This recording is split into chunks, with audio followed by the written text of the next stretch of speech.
Hello everyone. Last video पे जो response आया था, I am really thank you to everyone who watch that video. बहुत ही अच्छा रिस्पांस आया था, प्लस नए सब्सक्राइबर्स भी आए हैं, तो मैं उन लोगों का स्वागत करूंगा मेरे चैनल पे। एक चीज़ मैं कह देना चाहता हूँ एडवांस में कि see this channel is where I put whatever I like. मुझे जिस टॉपिक पे इंटरेस्ट आ जाता है मैं उसके ऊपर वीडियो बना देता हूँ। सो अगर आपको लग रहा है कि काइंड ऑफ मैं धार्मिक या रिलेटेड टॉपिक्स पे ही सिर्फ वीडियो बनाने वाला हूँ या वैसा चैनल हूँ, then I am telling you in advance मैं वो चीज़ें भी कवर करता हूँ because that interest me, that fascinates me. पर उसके अलावा भी बहुत सारे ऐसे टॉपिक्स हैं जो कि मुझे बहुत अच्छे लगते हैं एंड आई होप आपको फ्यूचर में जो मैं वीडियोस पोस्ट करूंगा वो भी अच्छी लगेंगी, आई होप सो। और मैं अभी योगा टाइम साइकिल पे भी काम कर रहा हूँ। अब नेक्स्ट वीडियो सीरीज में त्रेता युग पर होने वाली है, but as you all know वो टॉपिक बहुत ही ज़्यादा डीप है, it requires a lot of research, तो उसमें थोड़ा टाइम ज़्यादा लगेगा। पर मैं ये नहीं चाहता था कि उस टाइम के बीच में इस चैनल पे कुछ भी ना जाए। I wanted to post something for all of you, तो इसलिए मैंने सोचा कि क्यों ना कोई एक तो वीडियो ज़रूरी डाली जाए। एंड सरप्राइजिंगली एक बहुत ही इंटरेस्टिंग टॉपिक मेरे दिमाग में आया and that's why I thought of making a video on this. देखो, बात ये है कि मेरा एक बहुत ही अच्छा दोस्त अरुणाचल प्रदेश से है, तो वो मुझे अपने यहाँ की कहानियां सुनाया करता था, स्पेशली फोकलोर और legends, and I was very interested in the culture of north eastern part of India. But problem ये है कि मेजोरिटी ऑफ लोगों को, हम सबको उनके बारे में उतना ज्यादा आइडिया नहीं रहता। और जब मैं इस टॉपिक के ऊपर रिसर्च कर रहा था, जिसके ऊपर आज की यह वीडियो है, तो मुझे पता चला कि north east India basically haunted है। उन लोगों के लिए पैरानॉर्मल इंसिडेंट्स इतने ज्यादा कॉमन है कि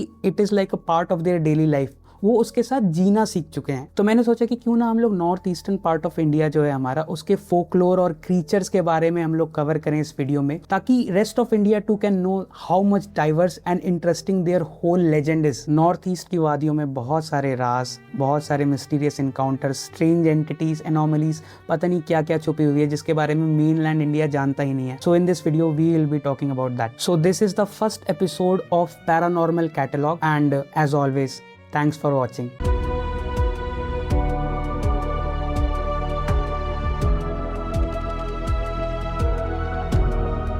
तो हमारे लिस्ट में जो पहली एंटिटी है वो मेघालय की खासी फोकलोर से आती है और इस एंटिटी का नाम है थलेन। एंड आई थिंक कि ये बहुत ही ज्यादा मिस्टीरियस क्रीचर है। कहा जाता है कि थलेन देखने में एक अजगर की तरह दिखता है, पर थलेन की जो बॉडी होती है वो बहुत ज्यादा ऑयली और डार्क रंग की होती है। और इसका जो सबसे ज्यादा नोटिसेबल फीचर होता है वो होती है इसकी आंखें, जो कि 24 घंटे अपने आसपास सराउंडिंग को स्कैन करती रहती है। तो इसकी आंखें देखने में ऐसी लगती है कि वो कंटिन्यूसली जिटर कर रही हो। ऐसा भी कहा जाता है कि जिस जगह पे थलेन घूम रहा होता है या जहाँ पे थलेन रहते हैं वहाँ की हवा भारी हो जाती है। अब इस फोकलोर की सबसे स्ट्रेंज बात ये है कि कहा जाता है बहुत सारे लोग थलेन को सीक्रेटली पालते हैं, बिकॉज जिसके घर में ये चीज रहती है तो उसके घर में ऑटोमेटिकली तरक्की, प्रोस्पेरिटी और सक्सेस आने लगती है। लोग तो ये भी कहते हैं कि जो थलेन को पालते हैं वो लोग इसको किसी बेसमेंट के अंदर या तहखाने या छोटे छोटे डब्बों के अंदर छुपा के रखते हैं। और थलेन के अंदर शेप शिफ्टिंग की भी एबिलिटी होती है, तो ये अपना रूप बदल सकता है और आपके घर में किसी भी रूप में कहीं ना कहीं फिट होके रह सकता है। बस कैच ये है कि इस जीव को इंसान का मांस खाना बहुत पसंद है,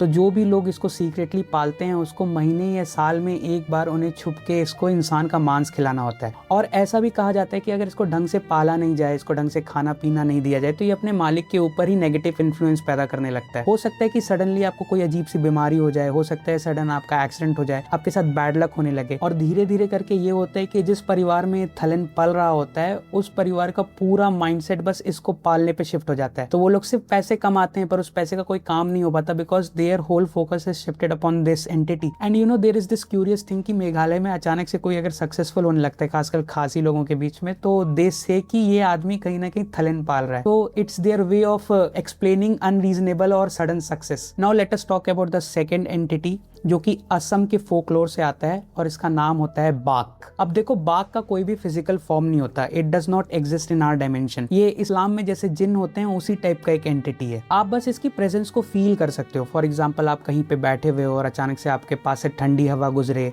या सडनली आप कमरे में बैठे हुए और आपको अचानक से भारी फील होने लगे, तो ऐसा कहा जाता है कि आपके आसपास बाक है। अब इस एंटिटी का अटैक करने का तरीका भी बहुत ज्यादा इंटरेस्टिंग है, बिकॉज ये फिजिकली एग्जिस्ट नहीं करते, तो ये आपको उस टाइप से डायरेक्टली अटैक नहीं कर सकते। So they target those people who are mentally unstable और वीक। तो ये स्लोली डिप्रेस्ड या कमजोर दिमाग वाले लोगों के आसपास घूमने लगते हैं, स्लोली उसके दिमाग पे इन्फ्लुएंस डालने लगते हैं, उसको और ज्यादा थोड़ा अकेला करने लगते हैं। वो आदमी चिड़चिड़ा होने लगता है, वो बाहर जाना कम कर देता है, वो अपने आप को कमरे में बंद करना शुरू कर देता है, और धीरे धीरे करके बाघ उसके दिमाग पे पूरी तरीके से कब्जा कर लेता है। और जैसे ही बाघ किसी की बॉडी को कंट्रोल करता है तो उस इंसान का बिहेवियर चेंज चेंज होने लगता है बहुत ही ड्रास्टिक तरीके से। वो लोग ज़्यादा गुस्से में आने लगते हैं, बात करना कम कर देते हैं, चिड़चिड़े हो जाते हैं, कभी कभार उनकी बॉडी अजीब तरीके से मुड़ने लगती है, वो डिफरेंट लैंग्वेजेस में बात करते हैं जो उनके पता भी नहीं होती है। कुछ अकाउंट्स में तो लोग ये भी बताते हैं कि जब किसी के शरीर में बाघ घुसता है तो ऐसा लगता है कि एक ही शरीर के अंदर दो आत्माएं आ गई हो। अब ये दो आत्माएं आपस में एक शरीर के कंट्रोल के लिए लड़ती हैं, जिसके चक्कर में बॉडी बहुत ही अजीब बिहेवियर करती है। और एक्सट्रीम केसेस में तो जिस इंसान के ऊपर बाघ का साया चढ़ जाता है तो वो लोग अपने क्लोज्ड वंस पे ही हमला करना शुरू कर देते हैं। And somewhere I think that ये एसामीज ट्रेडिशन में स्क्रिंजोफीनिया को एक्सप्लेन करने का एक तरीका था, but we never know with these things. पर फोकलोर की ये खासियत है कि नथिंग इज प्रूवन और डिसप्रूवन, सब बातें हैं, तो क्या पता क्या सच हो या क्या झूठ। मूविंग ऑन, अब हम लोग तीसरी एंटिटी की जो बात करने वाले हैं वो एक स्टेट में एग्जिस्ट नहीं करती, वो असम में भी है, त्रिपुरा में भी है, मणिपुर में भी है, पर मेनली बंगाल के सुंदरबन डेल्टा के आसपास पाई जाती है। और इस एंटिटी का नाम है निशी, और स्पेसिफिक हो तो निशिर डाक। देखो, सुंदरबन डेल्टा के गांव में एक कहानी कही जाती है। जंगलों के बीच में जो गांव है वहाँ पे ये फोकलोर बताया जाता है कि रात के टाइम पे जब आप कभी ट्रैवल कर रहे हो तो हो सकता है कि आपको अचानक से पीछे से कोई आवाज दे, और वो आवाज आपके किसी जान पहचान के इंसान की हो, पर आपको पीछे मुड़ के देखना नहीं होता। You are suppose to walk forward, आपको सिर्फ चलते जाना होता है, और आप जब घर में पहुंच के गेट लगा देते हो तभी आप पीछे मुड़ के देख सकते हो, वरना नहीं। वो आवाज किसी इंसान की नहीं होती, वो निशिर की आवाज होती है। निशी डाक या निशी बहुत ही ज्यादा स्ट्रेंज एंटिटी है मेरे हिसाब से, because it follows a pattern. ये एक रूल फॉलो करती है। ये आपको 3 बार आवाज देती है।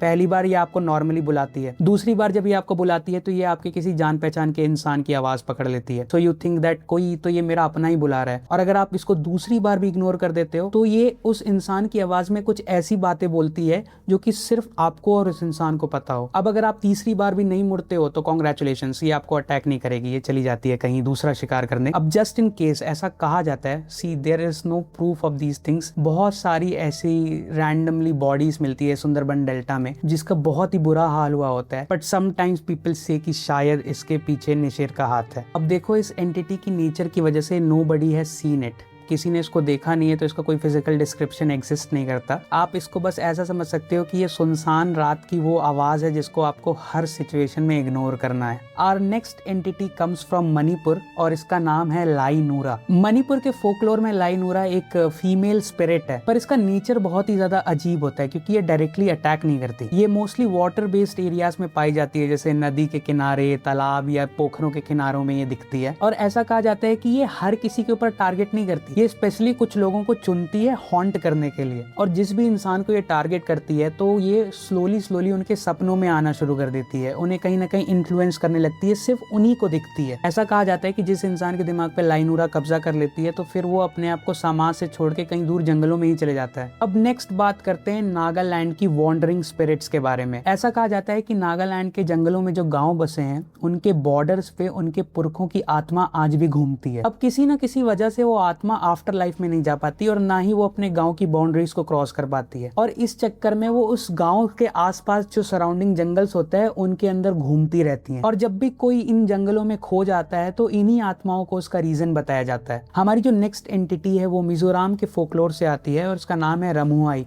And it is not like any typical spirit that you have heard up to now. ये एक type of nature bound spirit होती हैं, आप इन्हें क्षेत्रपाल की तरह समझ सकते हो। ये आत्माएं अच्छी या बुरी नहीं होती हैं, ये बेसिकली अपने एरिया को गार्ड करती हैं, और इनका एरिया कुछ भी हो सकता है, जंगल हो गया, एम्प्टी फील्ड हो गया, खेत हो गया, ये इन जगहों पे वास करती है और इनके बाउंड्रीज को प्रोटेक्ट करती है। और जिस जगह पे ये एंटिटी बस रही होती है वहां पे अगर कोई इंसान आकर डिसरेस्पेक्टफुल हरकतें करे, इनकी परमिशन लिए बिना कुछ उल्टा सीधा काम करता है, तो उस केस में ये उनके ऊपर हमला कर देती है। और जब भी रमुआई किसी के ऊपर हमला करता है तो उसका सबसे पहला लक्षण होता है कि वो रास्ता भटकने लगता है। बट एक फैसिनेटिंग चीज ये है कि ये यूजुअली किसी इंसान की जान नहीं लेते, ये सिर्फ डराते हैं उन लोगों को जो कि उल्टी सीधी हरकतें करते हैं जमीन पर, और उन्हें बाहर भगा देते हैं। और जस्ट इन केस अगर आप इनको रिस्पेक्टफुली इनकी परमिशन लेके अंदर जाते हो या इनको चढ़ावा देते हो, नॉर्मली इनको रिस्पेक्ट देते हो, then they even protect you in that land. मुझे सबसे ज्यादा फैसिनेटिंग बात ये लगी कि तुलुनाडु में जो देवा कल्चर है, या हमारे नॉर्थ या मेनलैंड इंडिया में जो क्षेत्रपाल एंटिटी होती है, ओवरऑल इंडिया में ही होती है, ये उस कॉन्सेप्ट से बहुत ज्यादा मिलता है। Finally late us talk about the last entity in this video, and that again comes from Assam और इसका नाम है खिचंडी। खिचंडी आसामीज फोकलोर की एक फीमेल स्पिरिट एंटिटी है और इसकी सबसे इंटरेस्टिंग बात यह है कि इसका एक पूरा फिजिकल फॉर्म भी एग्जिस्ट करता है। ये देखने में एग्जैक्टली एक महिला की तरह लगती है, बस एक नोटिसेबल डिफरेंस होता है and I think you will be very surprise to know that उसके जो पैर हैं वो अपोजिट डायरेक्शन में होते हैं। और भी बहुत सारे साइन होते हैं कि लाइक नॉर्मली आपको महिला इंसान ही लगेगी, she will be looking very normal to you, पर उसकी शैडो एक जगह पे एग्जिस्ट नहीं करती, वो कंटिन्यूअसली जिटर करती रहती है बैकग्राउंड में। और दूसरी चीज आप ये भी नोटिस कर सकते हो कि अगर आप उसकी बॉडी पे ज्यादा ध्यान से फोकस करो तो आपको समझ में आता है कि इट इज वेरी अनकैनी। हो सकता है कि उसकी उंगलियां कुछ बड़ी हो सकता है उसके हाथ डिस्प्रोपोर्शनेट हो या उसकी बॉडी डिस्प्रोपोर्शनेट हो, पर नॉर्मली देखने में ये समझ में नहीं आता। जब आप फोकस करते हो तब आपको ये अनकैनी रिसेम्बलेंस समझ में आती है। देखने में बेसिकली आपको ऐसा लगेगा कि like it is a creature who is pretending to be a woman. ये मोस्टली सुनसान इलाकों में पाई जाती है और इसका हंटिंग का नेचर भी बहुत ज्यादा फैसिनेटिंग है। ये मोस्टली मेल को टारगेट करती है। जब कोई आदमी सुनसान रास्ते पे जा रहा होता है तो ऐसा हो सकता है कि उसको एक सुंदर सी महिला दिखाई दे and she might ask for help. वो कह सकती है कि मेरा बच्चा जंगल में कहीं पे गिर गया है या खो गया है, प्लीज मुझे हेल्प कर दो, या मेरा कुछ सामान गिर गया है। ऐसा कुछ भी ऐसा रीजन जिसमें आपको लगे कि चलो मैं इसके साथ जाके देख लेता हूँ। अब अगर आपका कैरेक्टर स्ट्रांग है, आप माइंड से स्ट्रांग हो, आपको पता है कि आखिर ये खिचंडी है, then you will simply say no and you will move forward. उस केस में ये आपको अटैक नहीं करेगी। पर अगर जस्ट इन केस आप इसके साथ जंगल के अंदर चले जाते हो, अब आपका कोई भी रीजन हो सकता है, I am not here to say anything, the next day you are going to be found.